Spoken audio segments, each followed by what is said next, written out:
think it's going to be an advantage this entire first run as we go through this stage until they change tires again. Now, if we get a run of cautions and they cycle the tires, not quite as much of an advantage if that were to happen, but right now it's an advantage. 3 wide, inside making his debut, the 18 of Riley Herbst. That's the 61 of Kaz Gralla. Nemechek is there. Cole Custer and the 11 of Ryan Truex as well, Hermie. The 11 of Ryan Truex yesterday after first practice really did not like his race car. Crew Chief Chris Rice really threw a lot of changes at that car. They qualified better. I talked to Ryan and Chris Rice after qualifying. He said, we're a top 10 team.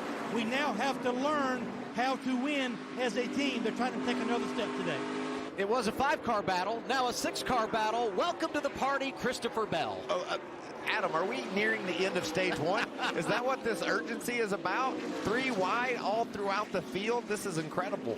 Little concern right now for Cole Custer, one of our early race favorites that we thought we'd see go forward as this race starts. He's falling back right now, all the way back to 11th position as they sit there right now.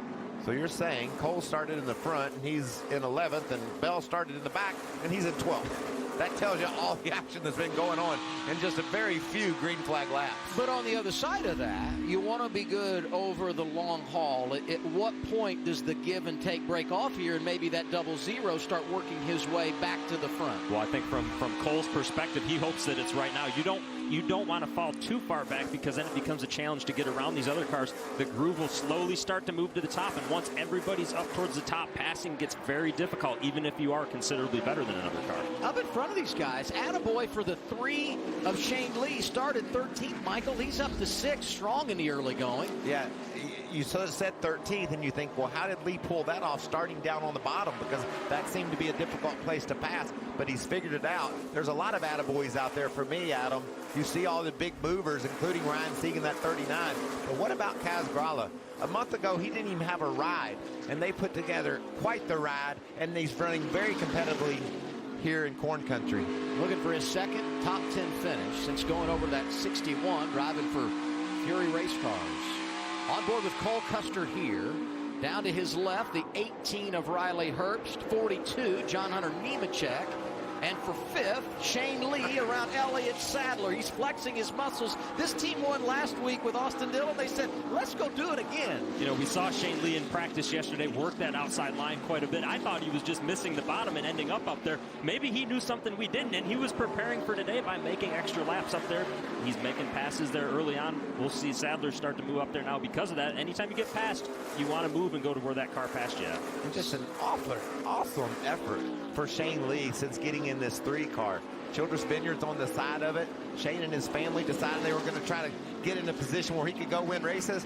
What was his schedule when he started this year, Adam? Was it at Bristol and Talladega? Those are 2 pretty tough races. Pocono, which is the most unique track on the circuit. Now, he does have an ARCA start here at Iowa. That is huge for a kid who's doing this for the first time in the Xfinity Series. You know, the biggest thing about that track time is, you know, the bumps, and we talked earlier in the show about how many bumps Iowa has, in particular turns 1 and 2. When you cross over the tunnel right there, I can't begin to tell you how important it is to know where you want your steering wheel placed when you hit that bump. If you don't, that car jumps out, and it doesn't matter what the team does, they can't fix it. You see Cole Custer there on Kaz Gralla said it is time to go. A little bump and run. Opens up the door for Herbst. Bell is right back there behind him. You know, there's great action all around the track. Meanwhile, back at the front, leading every lap, first 21, pole sitter Austin Cindric, Brandon Jones behind him, just over a second back. Allgaier, Hemrick, Reddick, your top 5. Go ahead, Mike. I think the 7 car runs down our leader before the end of this stage, and this is a gaggle, I'll tell you that. Riley Herbst in the 18, making his debut, has done a great job, and he's all over the veteran. Our regular season point leader, Elliott Sadler. How about that story? But look who's with him. I mean, Christopher Bell. You would think from the back of the top 10, you feel good about your effort in stage 1. Wrong. He wants some more. And now he hits his teammate down the front straightaway. Christopher Bell doesn't care if it's his debut or not. He wants to get by both of these guys right now. Wow, Bell's got a strong ride. You're right, Regan. All this happening 8.5 seconds behind race leader Austin Cindric.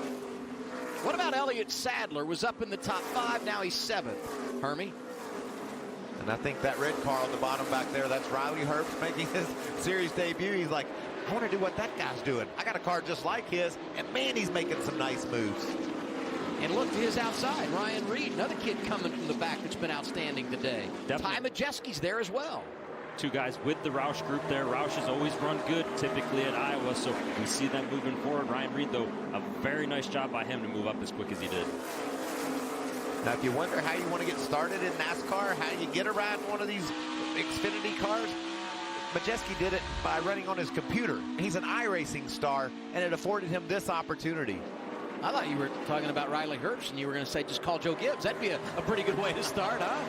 Hey, the other guy making his debut, 23 of Justin Brandon Jones, and right in front of them, big attaboy for Riley Herbst. First start in the 18, doing what you would expect out of a kid from Joe Gibbs Racing. They all seem to run up front in their debut. He's been outstanding. Yeah, there's a picture of him on Twitter when he was about 5, it looks like, racing off-road truck.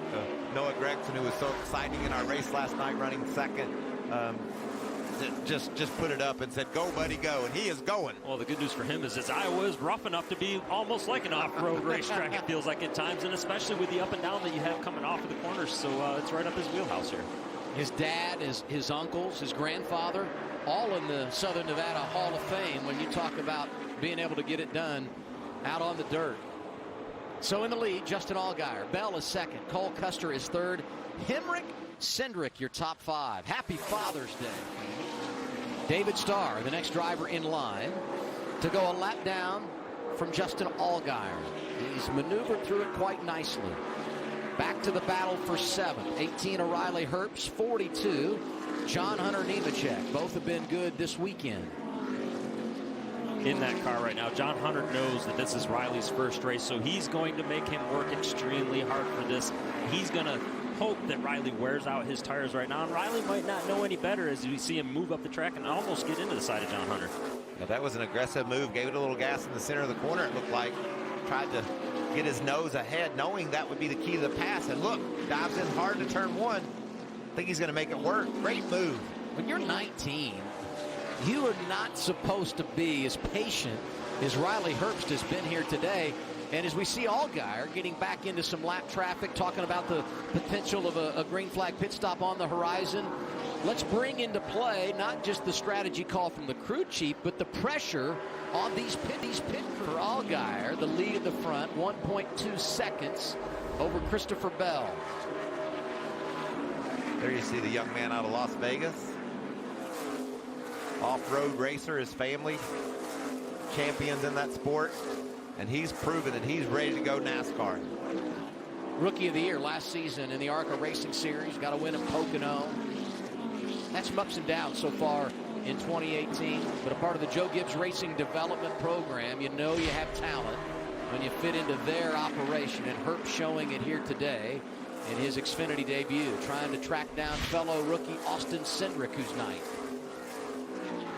A lot of times when you see the 22 and the 18 going at it on a Saturday, Sunday afternoon in the Xfinity Series, it's Brad Keselowski, Joey Logano, Kyle Busch. Not today. And here's Ty Majeski. What an afternoon for the driver out of bottom on Herbst, not able to make that move work.